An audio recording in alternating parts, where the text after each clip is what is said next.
বাংলাদেশে যেসব বিদেশি নাগরিক অবৈধভাবে বসবাস করছে তাদের জন্য দুঃসংবাদ। আগামী ৩১ জানুয়ারির পর এসব অবৈধ নাগরিকদের জন্য কঠোর হতে যাচ্ছে বাংলাদেশ সরকার।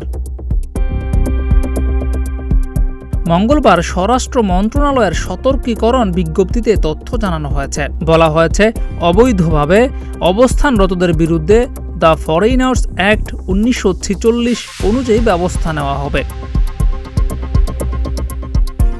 বিজ্ঞপ্তিতে বলা হয়েছে, এত দ্বারা সংশ্লিষ্ট সকলের অবগতির জন্য জানানো যাচ্ছে যে অনেক বিদেশি নাগরিক অবৈধভাবে বাংলাদেশে অবস্থান করছেন বা কর্মরত রয়েছেন। এমত অবস্থায় অবৈধভাবে বাংলাদেশে অবস্থানরত কর্মরত বিদেশি নাগরিক যারা ইতিপূর্বে জারিকৃত সতর্কীকরণ বিজ্ঞপ্তি অনুযায়ী আগামী ৩১ জানুয়ারি ২০২৫ তারিখের মধ্যে বাংলাদেশে অবস্থানের বা কর্মরত থাকার প্রয়োজনীয় কাগজপত্র বৈধতা অর্জন করবেন না, তাদের বিরুদ্ধে দ্য ফরেইনার্স অ্যাক্ট ১৯৪৬ অনুযায়ী ব্যবস্থা নেওয়া হবে।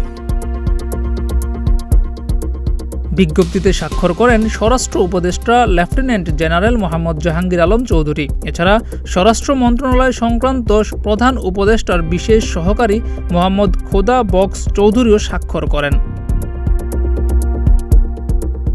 ধারণা করা হচ্ছে, বাংলাদেশে সবচেয়ে বেশি অবৈধ নাগরিক রয়েছে ভারতের, তাই বাংলাদেশের এই ঘোষণায় সবচেয়ে বেশি বিপাকে পড়তে পারে তারা।